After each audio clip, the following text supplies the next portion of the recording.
We have some breaking news coming in. Modi government's big Waqf reform on the cards. The centre may soon bring a bill in the parliament seeking several amendments in the Waqf Act, including a check on sweeping powers of the Waqf board to declare any land as its own property, sources say. The bill is likely to propose around 40 amendments in the Waqf Act. The bill was approved by the Union Cabinet on Friday. The bill also proposes to repeal a few clauses of the Act.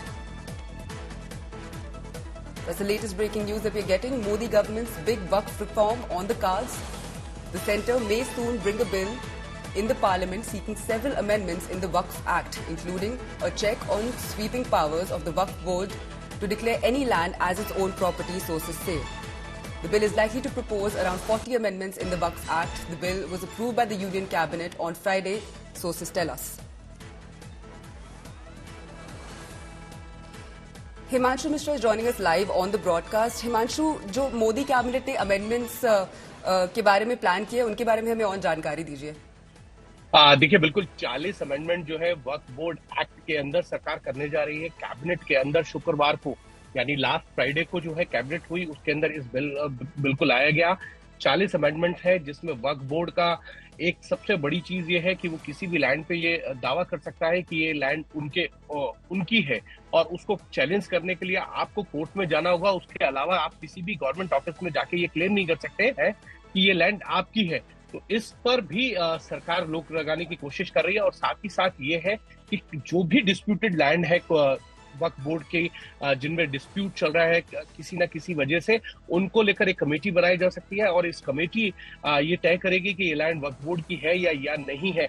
Waqf board के पास जो है लगभग 9 लाख एकड़ land है पूरे देश भर में, और इसमें बहुत सी लैंड जो है वो डिस्प्यूटेड लैंड है।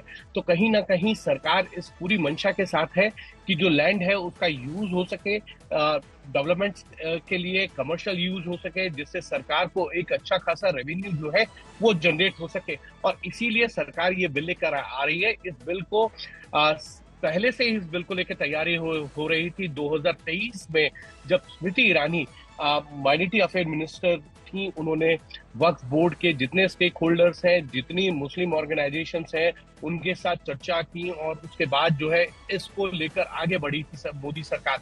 लेकिन चुनाव आते आते ये बिल जो है अधर में रहा, और जब मोदी सरकार तीसरी बार चुनकर आई है, तो इस पूरे वक्फ बोर्ड एक्ट में जो है वो 40 संशोधन है, जिसमें आपको अगर आपकी वक्फ बोर्ड। हिमांशु, हमारे साथ जुड़े रहिए, हम आपके पास और डिटेल्स के लिए आएंगे। We have Jitendra Narayan Tyagi, former chairman of Waqf board, joining us live on the broadcast.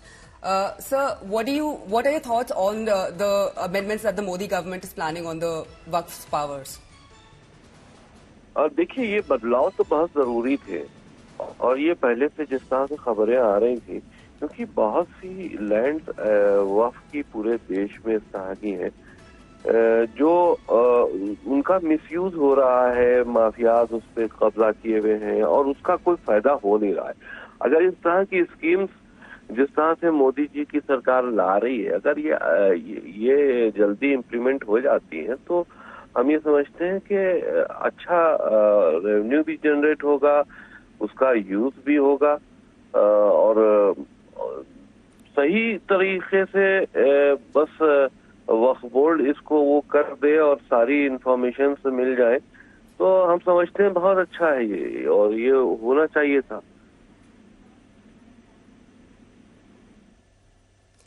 जी, हमें सोर्सेज बता रहे हैं कि वक्फ का जो मोदी कैबिनेट का प्लान है, उसमें वक्फ का पावर लिमिट करेंगे कि कोई प्रॉपर्टी को वक्फ एसेट डिक्लेयर करने में, तो उसके बारे में आपका क्या ख्याल है? हाँ, ये भी बहुत जरूरी था, क्योंकि वक्फ की लैंड्स जो है या वक्फ प्रॉपर्टी बोर्ड को ये पावर है कि वो ये समझे कि ये वक्फ है, बस ये वो बोर्ड समझ ले कि वक्फ है तो वो वक्फ डिक्लेयर कर देता है।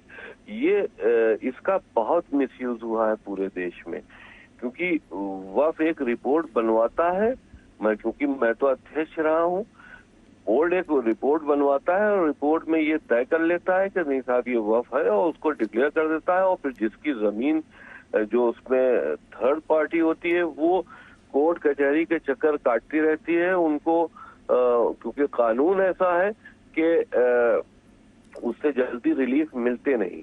तो इस तरह के वक्फ बोर्ड की जो पावर्स है उनको जो बिल्कुल उनको एक खुली छूट दे रखी थी उसको भी कम किया जाना चाहिए और इस तरह का कानून बन रहा है तो ये बहुत अच्छा है, क्योंकि जो वक्फ है वो वही वक्फ रहना चाहिए। ये नहीं होना चाहिए कि कोई भी खाली जमीन देखी और उस पर वक्फ का बोर्ड लगा दिया और कह दिया था वक्फ की जमीन है। जी शुक्रिया हमारे साथ जुड़ने के लिए।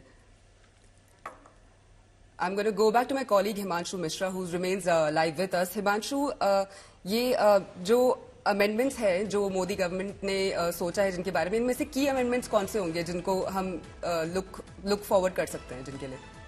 देखिए बिल्कुल, जो बात जितेंद्र त्यागी कह रहे थे, 2013 में कांग्रेस लीड गवर्नमेंट यूपीए सरकार जो है वक्फ बोर्ड को उन्होंने एम्पावर किया था। वक्फ बोर्ड के लिए ये कहा था कि अगर वक्फ बोर्ड ये दावा कर दे कि ये जमीन वक्फ बोर्ड की है तो उसको मान लिया जाएगा। अगर उसका कोई ये उसके खिलाफ जाके कोई मालिकाना हक के लिए अगर क्लेम करता है तो उसको कोर्ट जाना पड़ेगा। किसी भी गवर्नमेंट ऑफिस में उनकी सुनवाई नहीं हो सकती है, जो जितेंद्र त्यागी कह रहे थे।